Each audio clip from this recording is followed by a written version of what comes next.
for and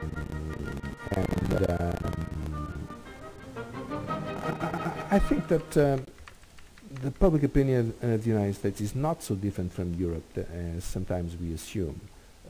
I think it is, well, fairly similar.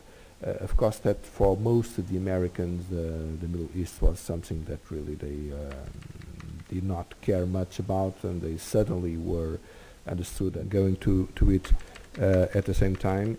Well, the question is, oh yeah. Well, the first thing you say, it's exactly so. The last time, I mean, not the last time, the before last time I was in Iraq. I mean, the first time there was still some people that were having some hopes, important in technical or scientific way. This was, the engineers or doctors or professors who were targeted because they were engineers, doctors or professors.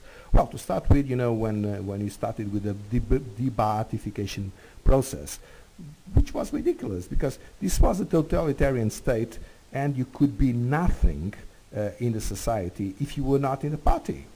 With some very few exceptions. Well, for instance, the things I did in 2004, I received a delegation of lawyers and they told me, well, we are all out of job because they told us, you are a Ba'athist, so go away. Well, this was not only the army, of course the army was perhaps the most obvious blunder, but the whole of the states and the whole of the professions were were put away. And the question is, how could when you face this type of situation? Well, I think, as I told you in the first place, if you don't have a national government of reconciliation, I mean, a government that is not organizing death squads, but let's be very honest.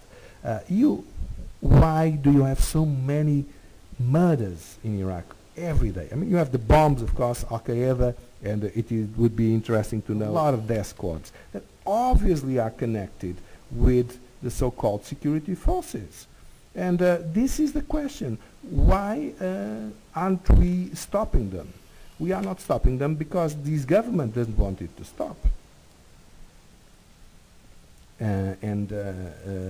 This is the main question, of course, that to make these people go back, you have millions, of course, outside Iraq is not going to second life. I am a newcomer. I mean, I don't have much experience, but I do animate a group which is called Iraq with a Future, which is exactly a discussion platform where I had the pleasure of having, well, dozens of Iraqis, mainly members of the Iraqi parliament, but also other people from the civil society participating in it.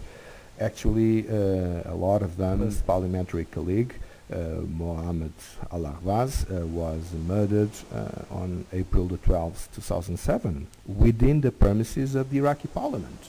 This colleague of mine was the most open critic of the Iranian undeclared occupation of Iraq, and that's why he was murdered.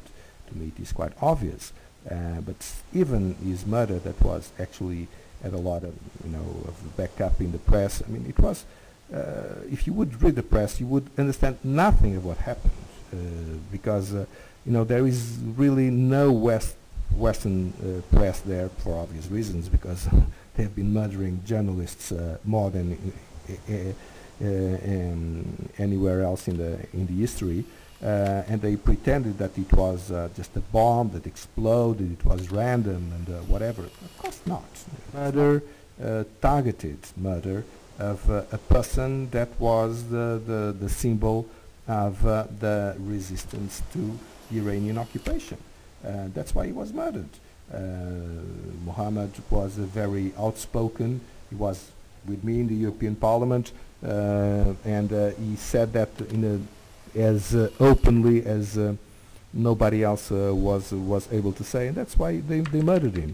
They, just by there was no security, and the security was in the hands exactly of the Badr Brigade responsible in the Parliament for the Committee of Security, and of course that just by chance the suicidal bomber, instead of exploding himself where the bulk of the people were, went hundreds of meters to the specific point where he was, and of course this is public opinion, and this is really the biggest problem.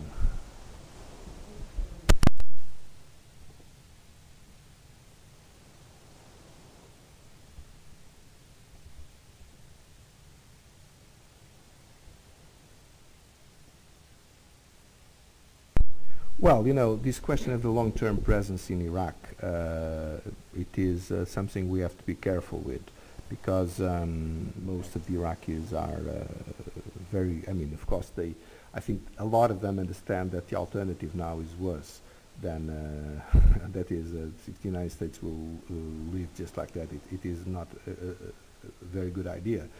But if you look at the structures that are being built in Iraq from the United States, are very, very solid and very costly structures. We get the impression that there is it's fundamental, but I do not know if it's good to think of it as indefinite. Yeah, I've been there now 3 times. Last time was January last year. Well, it did impress me a lot. I made a report on this visit. They would leave you to die if they considered that it was not even necessary to kill you because you would die without help, or they would kill you. And the ambulances, for instance, were used as in militia terrorist operations. For instance, when in the April the 12th, when Muhammad was murdered, a lot of his friends and colleagues were severely injured in Baghdad, in the parliament, and where to Amman in Jordan, over 1,000 kilometers, because it was unthinkable for them, because they were not of the right, they were not of the right allegiance, so they could not be treated in an hospital in Iraq. This is perhaps the most obvious symbol of a catastrophic situation, but we have all sorts of, especially of mass murder that and torture that impressed me immensely. I think that Iraq will have to be remembered as one of the most cruel war ever. Because the level of not only of violence but of refinement, of torturing, of murder, it's really unbelievable.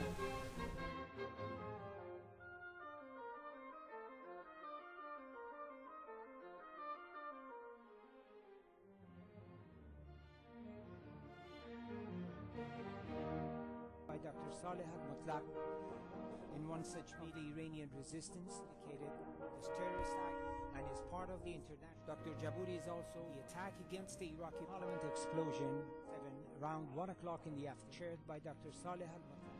In one such meeting, Muhammad Hussein al-Abbas